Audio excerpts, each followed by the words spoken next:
गुरुदेव, जब हमारा जन्म हुआ तो बचपन का समय ऐसे ही निकल जाता है। और जब 20-22 की उम्र होती है तो जॉब और पैसा, घर, इन सब में जीवन लग जाता है।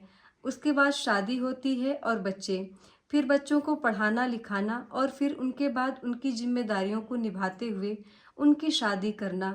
गुरुदेव, ऐसे में हमारा पूरा जीवन तो निकल जाता है।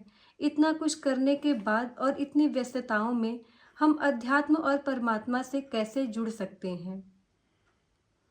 हमारे जो पुरुषार्थ चतुष्टय हैं उसका प्रारंभ कहाँ से होता है? उसका पहला शब्द क्या है? पहला शब्द है धर्म, फिर है अर्थ, फिर है काम और फिर है मोक्ष। हमने क्रम ही बदल लिया है अपने मतलब से, अपने स्वार्थ से, अपने सुखों को ध्यान में रखते हुए। तो उस तरह से ये चीज़ें सब चलती हैं। सभी लोग, अगर हम एक कोई छोटी सी चीज़ भी दुनिया में चाहें, उसे प्राप्ति में बड़ा समय लगता है और बहुत कभी कभी विलम्ब होता है, कभी कभी वो नहीं भी प्राप्त होती है। और आप पाने चले हैं परमात्मा को, तो वो अतिशयता के साथ ही वहाँ समर्पण और श्रद्धा और विश्वास और संलिप्तता और सक्रियता और संकल्पता चाहिए, तब आप उसको कर पा सकते हैं। वरना तो फिर वो चीज़ें बीच में जो आने वाली छोटी छोटी परीक्षाएं और जो बातें हैं वो आपको अलग कर देती हैं। तो ये भी हम ख्याल में लेंगे तो हमें जीवन को समझने में आसानी हो जाएगी और हम अपने निर्णय को ठीक ढंग से कर सकेंगे। हालांकि इन सब पुरुषार्थों के मध्य, जीवन की समस्त गतियों के मध्य भी आप परमात्मिक ऊर्जाओं से ओतप्रोत हो सकते हैं। ये कोई सब कुछ त्याग कर पाने जैसी चीज़ नहीं है, सब कुछ पाकर सब कुछ पा लेने जैसी चीज़ है।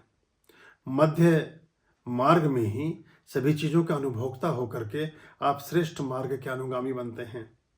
एक व्यक्ति के पास अगर किसी चीज़ का कोई विकल्प ही नहीं है तो उसके लिए उस रिक्त विकल्प के साथ जीवन को जिए जाने की व्यवस्था छिपी है।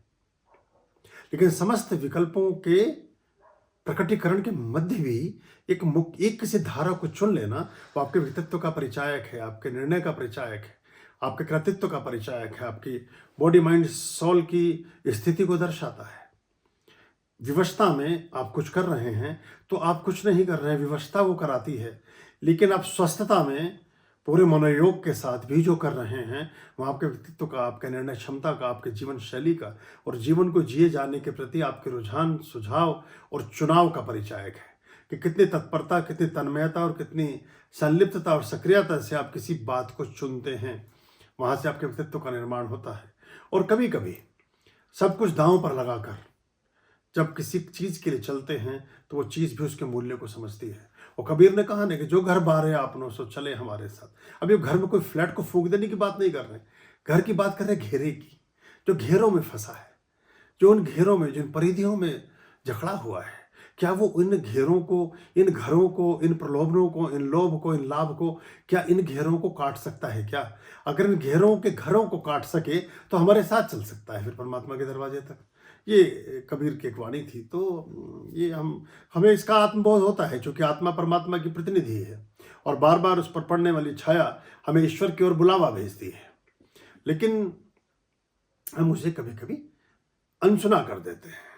पुकार में और जाप में बहुत बड़ा फर्क है। पुकार कोई भी कर सकता है, जाप हर कोई नहीं कर सकता। पुकार तो छोटा सा बच्चा भी कर रहा है अपनी माँ से कि माँ मुझे दूध पिला, वो पुकार है। लेकिन जाप अलग बात है। मंत्र की शक्ति और मंत्र के साथ तन्मयता एक अलग अवधि, अलग स्थिति का नाम है। वहां आप जो है, वहां आप सक्रियता पूर्ण कृत्य को कर रहे होते हैं। तो पर ऐसी कोई दूरी नहीं है।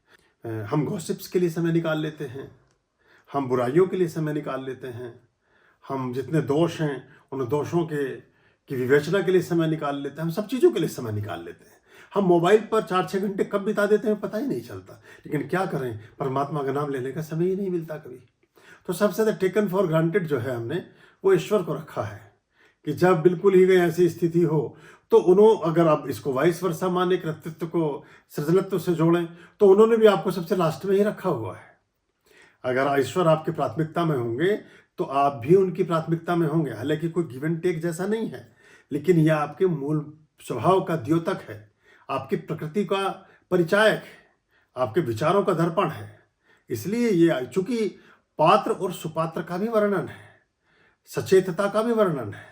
हर किसी को पकड़ के गीता का उपदेश नहीं सुनाने लगे भगवान श्री। उन इतनी भीड़ में से किसी एक को चुना और उससे वो बात की। तो जिसकी समझ में बात आती है उससे बात भी की जाती है।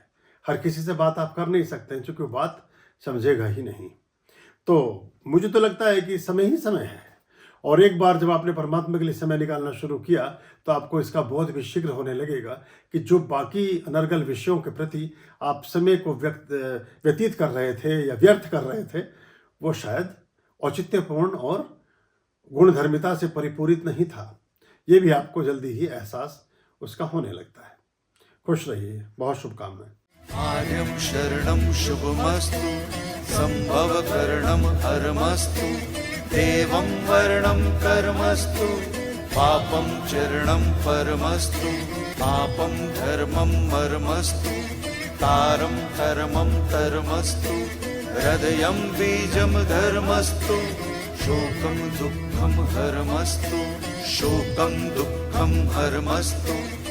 आर्यं शरणं शुभमस्तु, संभवकरणं हरमस्तु, देवं वर्णं कर्मस्तु, पापं चरणं परमस्तु, पापं धर्मं मर्मस्तु, तारं धर्मं धर्मस्तु, हृदयं बीजं धर्मस्तु, शोकं दुःखं हरमस्तु, शोकं दुःखं हरमस्तु, पापं धर्मं मर्मस्तु, तारं धर्मं धर्मस्तु, हृदयं बीजं धर्मस्तु, शोकं दुःखं हरमस्तु, शोकं दुःखं हरमस्तु, शोकं दुःखं हरमस्तु।